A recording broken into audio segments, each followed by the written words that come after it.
ନମସ୍କାର ସାଙ୍ଗମାନେ, ଆଜି ମୁଁ କହିବି କେମିତି ମୁଁ ଏତେ ପ୍ରଶ୍ନ ପଚାରିଛି। ମାମା ବହି ଧରିଛନ୍ତି, ସିଏ ମତେ ପଚାରିବେ, ମୁଁ କହିବି। ମାମା ପଚାର।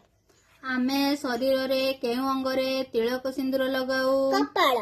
ଶରୀରର କେଉଁ ଅଙ୍ଗଟି ନଥିଲେ ଆମେ ସ୍ୱାଦ ଜାଣି ପାରନ୍ତେ ନାହିଁ? ଜିଭ। ଗନ୍ଧ ବାରି ପାରୁଥିବା ଅଙ୍ଗଟିର ନାମ କଣ? ନାକ। ଆଣ୍ଠୁ ଠାରୁ ଅଣ୍ଟା ପର୍ଯ୍ୟନ୍ତ ଅଙ୍ଗକୁ କଣ କହନ୍ତି? ଜଙ୍ଘ।